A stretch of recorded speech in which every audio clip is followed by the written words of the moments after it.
Hi, this is Eric Martin with Board Game Geek. I'm here with Sophie Gravel from Plan B Games and Next Move Games and Eggert Spiele. They're all brands. Yes, all brands here. We're looking at a pre-production sample of Matt Leacock's Era Medieval Age. So Sophie was talking before we started filming. The models are the final models that are shown in the game, but the colors are not accurate for what will be produced. So this is the this is the actual piece, for example, that will be molded in the game, but the color is wrong because this is molded pieces. So you can see some really beautiful one. That's a harbor,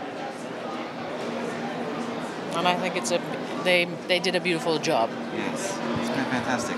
So the inspiration, or I guess the base of the game upon which this is built is Roll Through the Ages. Exactly. But it has changed. Yes, I came to Matt with this idea. Matt, can we redo? Would you let me redo Roll Through the Ages? The answer was yes, and he started working on it, modifying, adjusting, making changes, making better the original game with roll, and then you had the little score, the little scoring pads, and then you added them. And then he finished it. It was all beautiful. He sent it to us. We sat down. We played, and then I said, "Wouldn't that be wonderful if we could make that into 3D? If whatever you built, you could see build on your own map, and the others could see it." And then we talked to Matt, and I said, "What do you think if we push up this this project?" And he said he would be delighted, but this was going to be a complex project. This was not as simple to design and to produce, but I was willing to do it, and so was he. And this is Era. So the basis, yes, is Roll Through the Ages, but it has many changes, many different things. For example, in Roll Through the Ages, you could have in the game as many hospitals as somebody was willing to build or roll. In this case, for example, there are 4 or 3. There are 3. I'm sorry. Nice. So if we are 4 players, somebody could have 2 hospitals, one and another 0. So there's this drive to get it before the others do. So that changed much. That changes the whole mechanism of it. So, but basically it's the same from the core. You have dice which represent different people. So you have peasants, you have the clergy, you have all, and they're represented by color.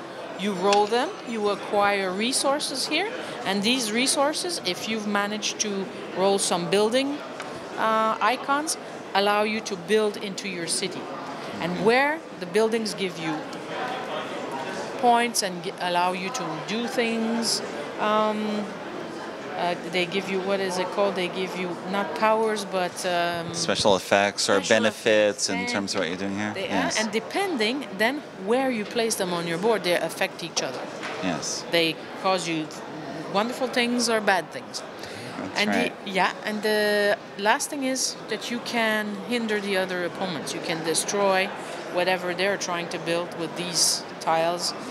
Some buildings get burned, and so there's much interaction between the players. It's 1 to 4 player now. It's 2 to 4 players. No, it's 1 to 4 players. Sorry, 8 years old, and a 2-player game lasts about 30 minutes. Up to 45 if you are 4 players, and you sit down and know the rule. And I think in the announcement it mentioned first game in a series. Yes. With the subtitle Medieval Age. Yes. I like that. So there's 2 things. First, the main box will come with all of this. There's another tray with other pieces. So it will come with 3 trays.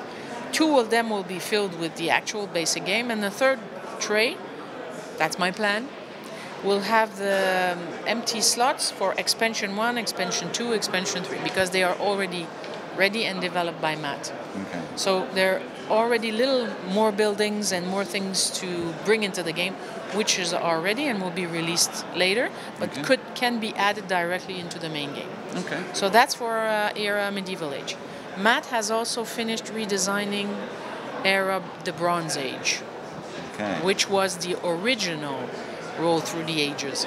This Medieval Age never existed before. It was the Bronze Age, which is the one we know from Roll Through the Ages.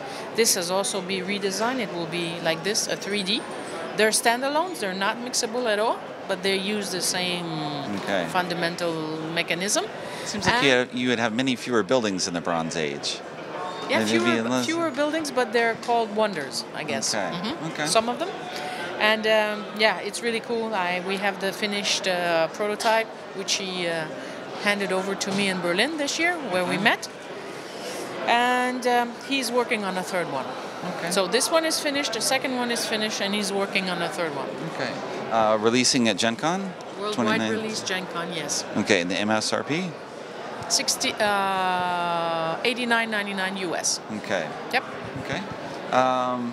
Anything else to mention? I can imagine this needs a little TV ad, Game of Thrones style, with the buildings rising up from the ground, the cameras spinning around. It has to.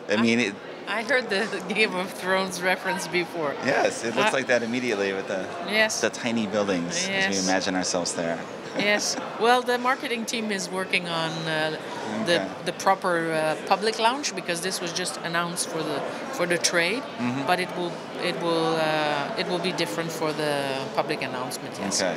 Do you worry about the $90 MSRP, or I don't think so, because I find that again that it's something that it can be perceived as a little expensive. I had the same comment with Azul many times. But if we make the product to be beautiful and wonderful and a great experience in play, I think if we match the two, this, as you can imagine, this game costs a lot to produce and in moldings and everything.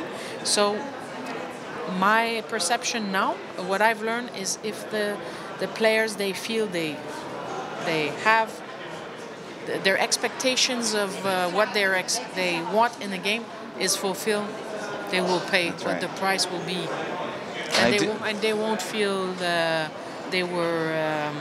That's right. They got their money's worth, I guess, out of this. Yes. I do reference Azul a lot. Yes. Just saying that it makes sense. Yes. It does. And it's clearly, I don't want to say it's a gamble, but just sort of the. You have a vision for what you want to do. Yes. And then, that people like it. My point is that the world doesn't need a new game. There's so many coming out. There's no need for another game. But if you want to publish a game, it has to be outstandingly. Not just the game, the mechanism, but also what you present. The players want that. They want the complete experience. It's just not about the game mechanic. It has to be beautiful. It has to feel beautiful. It's a whole complete experience, and that's what we try to do. Okay. All right. Thank you very much, Sophie. You're very welcome. Over to you. Thank you. Era Medieval Age.